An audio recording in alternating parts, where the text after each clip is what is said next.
Oke. Oke, jumpa lagi di channel Geo Water Channel Indonesia. Kali ini di materi inspiratif. Saya lupa ini keberapa, nanti lihat aja di description sama di judul. Jadi di channel inspiratif ini saya semacam podcast. Saya tidak mempunyai obrolan mengalir aja dari seseorang, teman saya, dan saya gali apa sisi inspiratifnya. Hanya ada tema besarnya, kemudian nanti kita ambil apa inspiratif. Hari ini, siang ini saya kedatangan teman spesial, ini tamu, ini teman sebenarnya, walaupun pernah jadi junior saya, tapi teman saya, yaitu Pak Denny Firmansyah. Assalamualaikum Pak Denny. Waalaikumsalam warahmatullahi wabarakatuh. Pak Ate, sehat Prof? Sehat. Ini saya nggak tahu kenapa orang-orang manggil saya Prof, tapi ya udah saya yain aja, doa kok. Ya. Oke, Pak Denny, ceritain dong Pak Denny ini siapa? Terutama dari lahir di mana, kemudian besar di mana, sampai kemudian ceritain sampai ketemu kita kapan gitu. Silakan. Baik, terima kasih. Assalamualaikum warahmatullahi wabarakatuh. Salam. Ini sebuah kehormatan dan kebanggaan saya diundang nih oleh guru saya, yaitu Pak Ahmad Taufik atau Prof. Ahmad Taufik. Perkenalkan, nama saya Denny Firmansyah. Saya asli Majalengka, lahir di Majalengka, Jawa Barat. Kemudian saya besar di sana, SMA di Cirebon dan kuliah di Bandung. Alhamdulillah ketika di Bandung ini saya berjumpa dengan Pak Ahmad Taufik ketika kuliah di Teknik Pertambangan Universitas Islam Bandung. Beliau adalah asisten dan saya sebagai praktikannya. Bagi saya beliau ini tokoh inspiratif bagi saya dan guru bagi saya. Paling itu sekilas prolognya Pak Ate. Makasih Lady. Nah, ini saya ada pertanyaan pertama, jadi kita gali karena channel saya ini channel milenial tapi juga ke arah profesi. Jadi saya ngambil segmen di keprofesian ya. Nanti ceritain tentang keprofesian. Baik, kita mulai pertanyaan pertama. Kenapa dulu ngambil jurusan tambang? Itu pertanyaan pertama. Baik, terima kasih. Sebenarnya boleh dibilang tidak direncanakan untuk kuliah di tambang, karena ketika saya setelah lulus SMA, saya bimbel di Bandung dengan teman-teman itu, saya pilihannya memang tidak ke tambang, tapi lebih cenderung ke jurusan yang lain, jurusan bahasa dan jurusan pertanian. Saya ikut ke UMPTN. Kalau orang Majalengka itu jurusan pertanian oke-oke aja lah, tapi kenapa ke tambang? Ini tolong dijawab itu. Iya. Ya, pasti semua calon mahasiswa berharap masuk perguruan tinggi negeri, tapi takdir Allahnya saya tidak masuk ketika UMPTN. Nah, ketika saya di Bandung, saya melihat ada salah satu kampus dengan ada jurusan teknik pertambangannya, itu di Universitas Islam Bandung. Kenapa saya milih pertambangan? Ternyata saya ini darahnya ini bisa dibilang darah tambang. Kenapa darah tambang? Karena bapak saya hampir 20 tahun itu bekerja di dunia pertambangan. Tepatnya di salah satu kontraktor pertambangan besar di Indonesia, yaitu PT TIS Kontraktor Indonesia. Beliau sudah keliling Indonesia, tapi memang posisi bapak, beliau itu adalah mekanik. Mekanik mulai dirintis dari bawah sampai terakhir sebagai supervisor senior mekanik, keliling di perusahaan tambang. Nah, akhirnya ketika saya melihat, orang tua saya kerja di tambang, akhirnya saya memilih jurusan tambang di Universitas Islam Bandung. Seperti itu ceritanya. Oke. Karena ini umum juga gitu. Jadi umum juga kenapa saya ASN gitu, karena orang tua saya juga ASN gitu. Kenapa tambang, dokter ke dokter juga gitu kan. Itu umum gitu. Jadi bukan hanya karir itu, bukan hanya darah itu cukup mempengaruhi sebuah karir. Ini nanti jadi sebuah note ini nanti. Ya, nggak hanya kedokteran gitu. Paling penting. Kalau dokteran kan biasa saklek tuh, gitu. Tentara juga cukup tuh biasanya. Nah, ternyata di tambang pun seperti itu ya kira-kira. Oke, terus kemudian gimana ceritanya ini? Apakah langsung menjadi pekerjaan sekarang sebagai ASN atau sempat belok-belok dulu kemana dalam meniti karir ini? Silakan. Baik. Jadi ketika kuliah, Pak Ate, saya nggak ada cita-cita mungkin ya, cita-cita untuk menjadi seorang PNS ataupun ASN. Tolong ya, itu saya note itu ya. Kurang ajar. Informasikan tadi bahwa bapak saya itu di swasta. Oke. Jadi nggak kebayang kalau ASN gitu ya? Tidak terbayang sama sekali, Pak.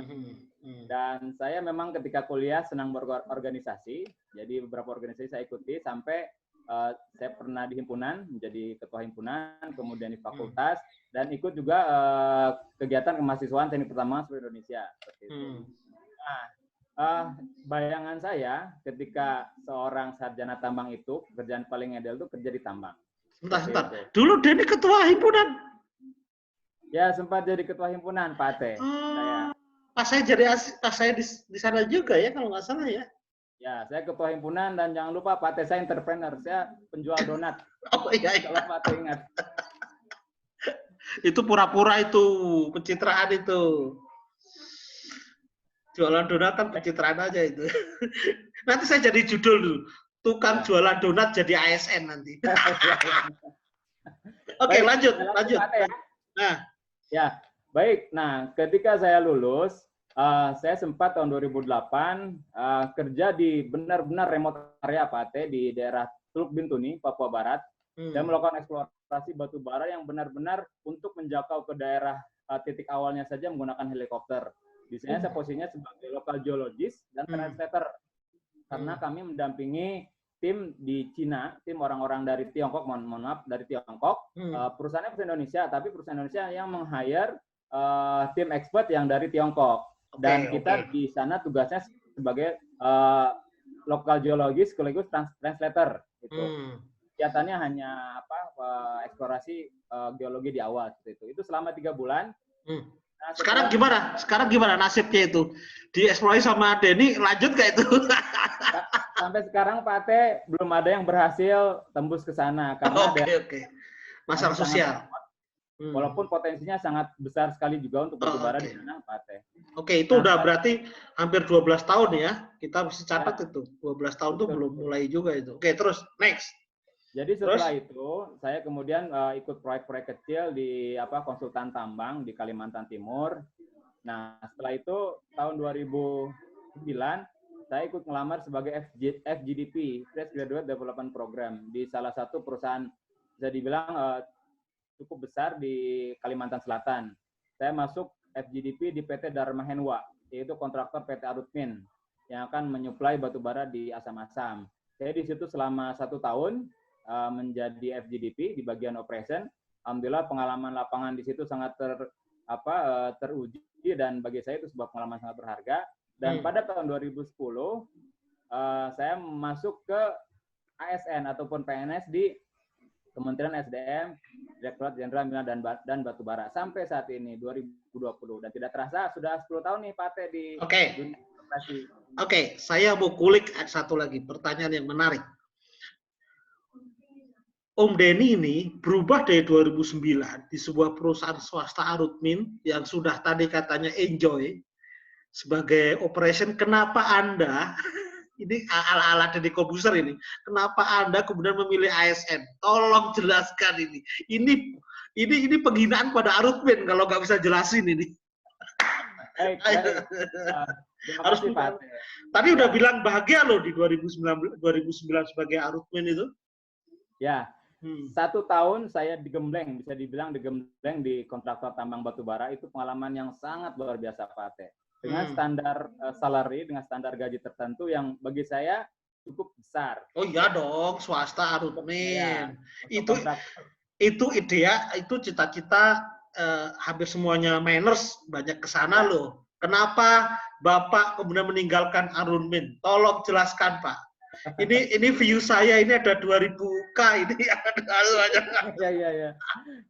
Jadi ternyata kerja di tambang itu tidak mudah, Pak Ate. Saya posisi di operation. Operation itu sebenarnya sederhananya dia mengarahkan operasi yang ada di perusahaan tambang. Jadi kalau kami guyonannya itu kami itu sebagai tukang parkir, tapi tukang parkir bergaji besar.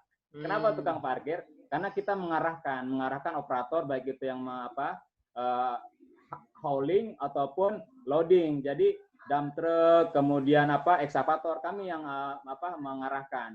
Itu sebuah pekerjaan yang tidak mudah karena bukan dituntut dari segi teknis, tapi dari segi pendekatan. Karena kita tahu para operator itu adalah senior-senior, sedangkan kita baru yang istilahnya apa, orang masih muda lah gitu ngatur-ngatur mereka, itu kan sebuah tantangan yang sangat luar biasa.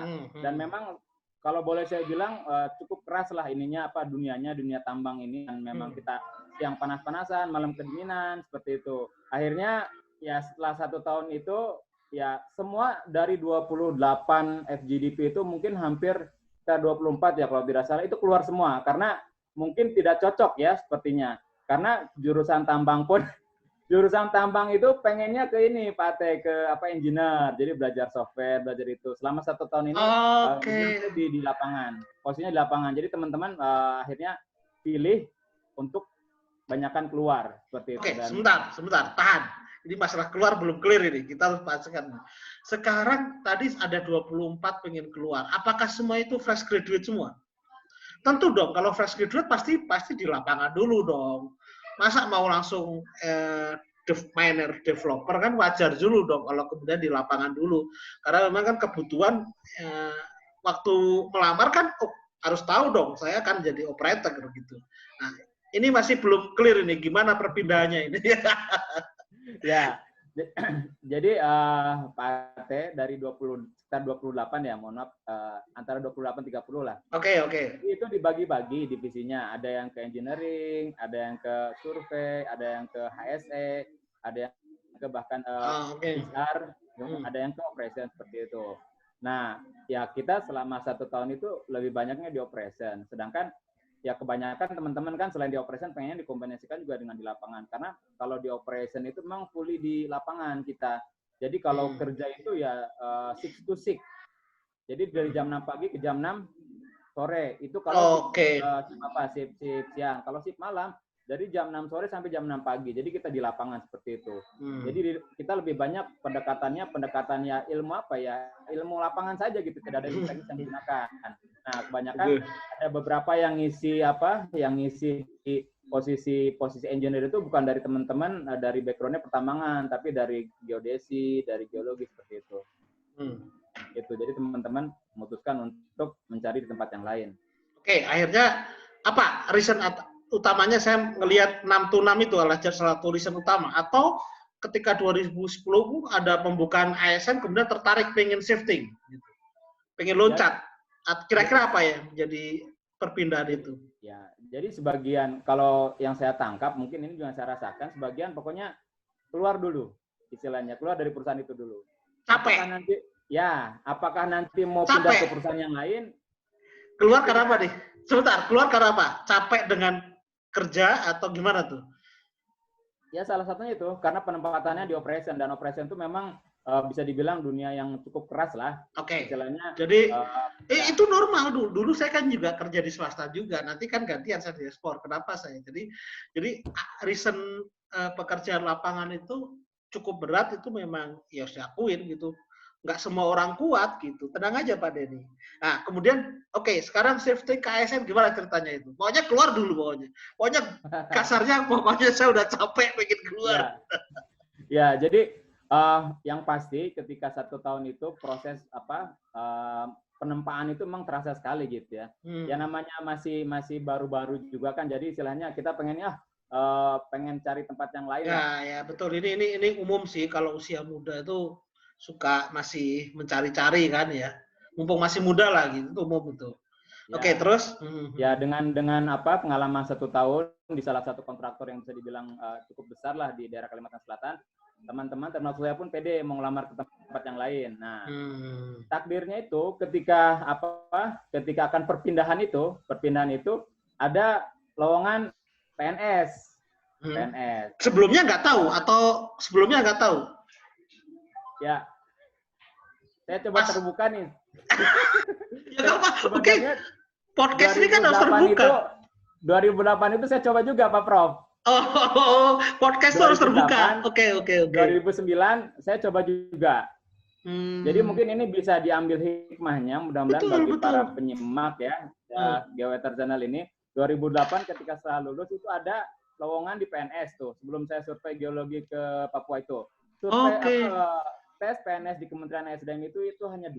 Jadi ada tes tertulis dan tes wawancara.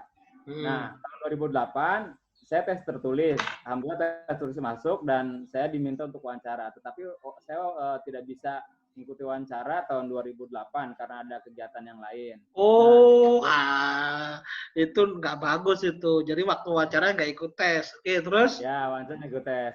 2009 saya juga coba. Saya lolos di tes tertulis, kemudian saya ikut tes wawancara. Tapi ternyata wawancaranya banyak tuh. Wawancaranya banyak. Jadi saya gugur, ada kandidat yang jauh yang lebih baik dari saya. 2009 saya nggak berhasil. Nah, 2008 sama 2009 itu sangat berharap, Pak Prof. Jadi saya berharap supaya bisa masuk. Tapi teralihkan dengan saya masuk ke eksplorasi batubara. Kemudian 2009 saya masuk ke FGDP. Nah, takdirnya ketika 2010 itu ada lowongan yang sama. ASN, sama. Ya, itu sebagai perencana di Direktorat Pembinaan Program, Direktorat Jenderal Mineral dan Batubara Kementerian SDM. Itu yang sama saya daftar tahun 2008 dan 2009. Nah, saya daftar posisi yang sama dan beda rasanya ketika tahun 2009 itu tahun 2010 itu saya posisinya seperti apa ya? Ya terima silahkan, enggak juga saya cari tambang yang lain seperti itu. Oh, gaya belagu dulu. Karena udah punya pengalaman. Atau sebenarnya nothing tulus, mungkin tanpa beban, nothing tulus itu sebenarnya. Betul. Yang tahun 2010 itu saya juga tanpa beban dan saya dibantu oleh orang tua karena saya posisinya di Kalimantan. Akhirnya yang ngurus-ngurus itu orang tua, kartu kuning, kemudian SKCK, orang tua ngirimkan secara online ke Jakarta. Ya mungkin itulah istilahnya berkah dari orang tua juga ya, doa dari orang tua. Jadi 2010 yang tadinya saya istilahnya ini iseng-iseng aja nih, beda dengan 2008 2009 yang sangat berharap. Justru ketika 2010 ini malah diterima. Itulah yang bagi saya ini takdir lah, seperti itu. Enggak, ya. Oke, menarik. Jadi nanti saya kasih judul ganti kok. Kalau nggak tukang donat jadi ASN, tukang parkir pindah ASN itu. Oke, jadi akhirnya memilih ASN ya 2010 ya. Dan itu adalah sebuah callback 2008-2015. Tapi saya melihat di sini adalah santai lah ketika 2010 milih itu karena sudah punya background. Oke, sekarang apa tantangan jadi seorang ASN? Ya, baik. Ini kan perpindahan shifting karakter pekerjaannya beda dari sebuah lapangan ke situ. Ini pasti ada suatu titik yang cukup menarik bisa di-share-kan di situ. Ya, baik. Jadi sebenarnya ini sedikit cerita lagi kenapa istilahnya saya milih ASN. Ketika saya tahun 2010 dinyatakan masuk, saya sempat bimbang Pak Ate, akan diambil atau tidak. Karena saya akan pilihan ini diambil atau enggak nih. Karena saya googling nih, saya statusnya sudah nikah. Saya sudah nikah ketika di Kalimantan, saya juga istri. Ketika masuk PNS itu saya searching gaji PNS itu berapa. Saya bandingkan dengan di tambang. Wih, jauh sekali kan. Nah, saya berpikir saya nggak punya saudara di Jakarta. Saya sudah menikah dengan gaji dalam tanda kutip ya menurut saya kurang lah gitu. Akhirnya saya hampir nggak akan diambil. Keluarga saya juga banyaknya di swasta. Jadi saya sempat berpikiran, wah nanti saya akan cari perusahaan tambang lagi aja yang ada di Kalimantan. Nah, takdirnya itu saya nelpon ke Bibi. Bibi itu seorang perawat di Majalengka, Rumah Sakit Umum Daerah Majalengka. Saya tanya, Bi, nanti di PNS itu gimana? Kok ini keterima nih, saya keterima, diambil nggak nih? Kata Bibi bilang, udah ambil aja, nanti juga ada tambahan. Karena saya berdasarkan googling itu, dari standar pendapatan dari PNS itu ya terbatas sekali gitu. Nah akhirnya bismillah saya ambil di sana berkat dari omongan Bibi. Sebelumnya saya sempat ragu. Nah dan saya berniat di PNS itu cita-citanya sebenarnya ada dua, Pak Ate. Pertama agar saya bisa melanjutkan jualan apapun itu. Dan yang kedua jualan donat ya. Melanjutkan sekolah, Pak Ate. Nah itu dua cita-cita saya. Dan ketika masuk ke PNS pun saya bekerja di Direktorat Jenderal Mineral dan Batubara. Itu seminggu pertama, kalau boleh tahu, saya jualan Pak Ate di depan kantor. Jualan susu jahe di situ. Bersama kakak kan, kakak sepupu saya jualan di situ. Gambaran saya sebagai seorang PNS itu masuk jam 9, pulang jam 3 gambarannya. Jadi waktu itu sangat luang sekali. Akhirnya saya jualan pakai gerobak di depan kantor selama mungkin bertahan hanya 2-3 hari, tapi ternyata memang loadnya tidak sederhana karena mungkin di kementerian ya di PNS pusat. Akhirnya 3 hari itu saya gulung tikar, bubar. Akhirnya tidak melanjutkan usaha susu jahe itu, dan sampai saat ini ternyata tidak mudah, dan persepsi saya terhadap PNS yang sebelumnya ya mungkin hanya masuk jam 9 pulang jam 3 itu tidak benar. Oke. Saya juga mau ngasih note itu. Pokoknya ada yang ada di channel saya yang keberapa atau lagi diedit itu, saya bilang kalau bilang ASN itu santai itu salah besar itu.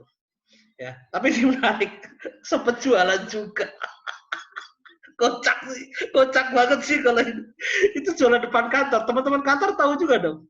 Ya, kan awal-awal Pak Ate belum tahu. Kalau saya flashback lagi gitu ya, saya suka tertawa sendiri. Karena apa? Sebenarnya kantor saya itu bisa dibilang kantor yang cukup strategis. Iyalah. Karena yang mengelola pertambangan di Indonesia itu pasti mampirnya ke kantor saya. Iyalah. Ke Minerba itu. Iyalah. Saya buka susu jahe di depan kantor itu. Ya, kenangan. Kocak. Saya ganti. Oke. Terus kemudian sekarang gimana dengan sekarang? Oke, kita masuk ke sekarang dengan pekerjaan sebagai ASN di bidang minerba, cita-cita tadi sempat pengen jualan dan sekolah, itu gimana sekarang? Sudah tercapaikah, dan bagaimana budaya kerjanya yang sekarang? Ternyata tadi sempat dibilang ternyata ASN capek juga gitu ternyata. Oke, silakan. Mungkin nih set terakhir nih sebelum kita. Baik. Jadi ternyata menjadi seorang ASN itu tidak mudah, apalagi ASN pusat. Jadi butuh keseriusan, butuh komitmen juga. Nah, terkait tadi cita-cita yang saya sampaikan bahwa masuk ASN, saya ingin 2 hal, ingin wirausaha dan ingin sekolah. Mungkin kalau yang wirausahanya ya memang belum sesuai dengan harapan. Tapi saya sudah coba juga.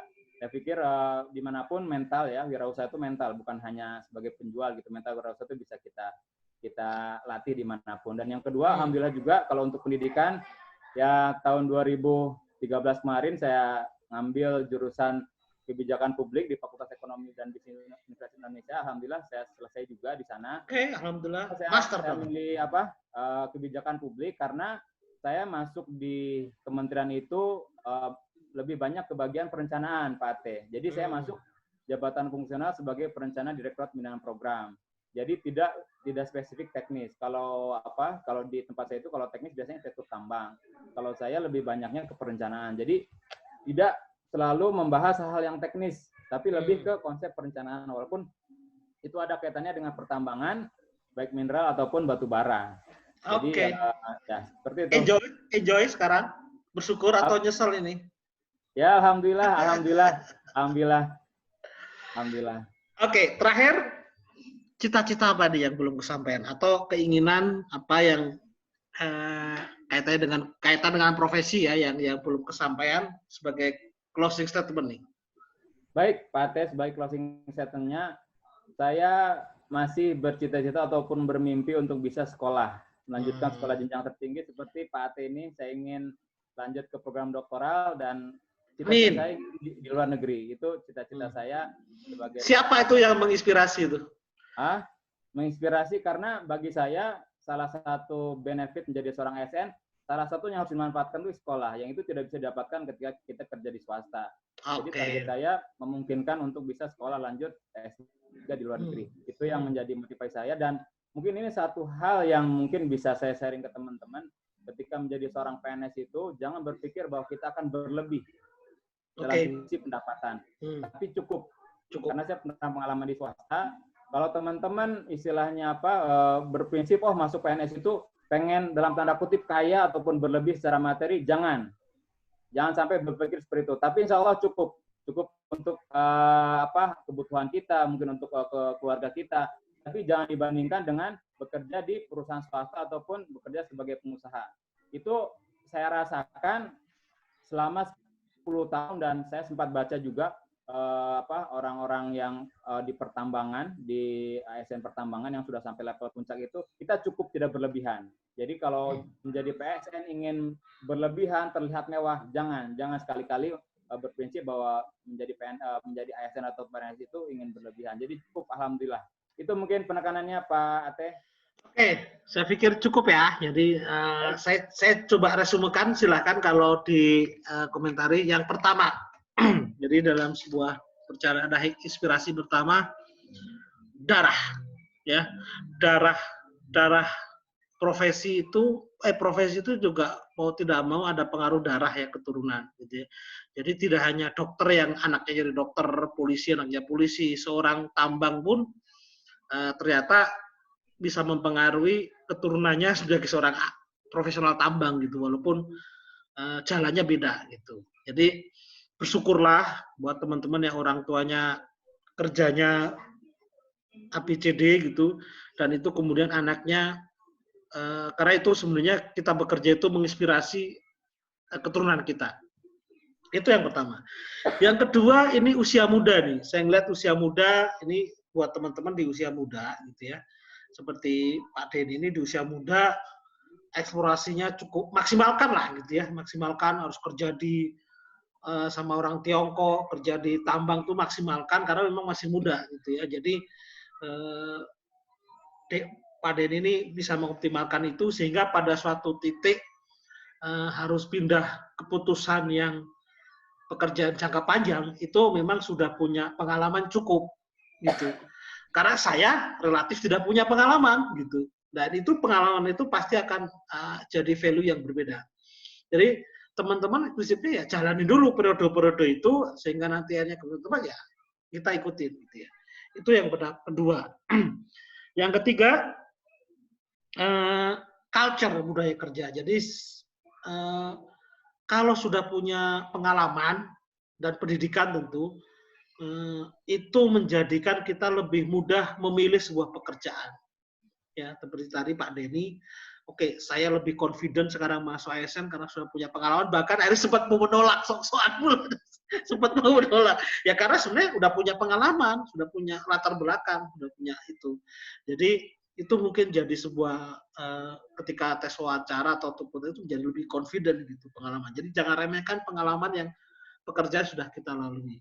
Yang terakhir, ASN ini quote-nya besar bahwa bukan pekerjaan yang santai, ya, bukan pekerjaan yang leha-leha, itu garis bawah sih, sempat mencoba jualan minuman jahe segala itu udah nggak mungkin lah itu ASN bisa kayak gitu. Terakhir, harus dimanfaatkan ketika ASN itu di jalur sekolahnya. Yaitu kita harus manfaat. Jadi ada 5 poin seperti itu. Terima kasih Pak Denny, semoga obrolan kita bermanfaat.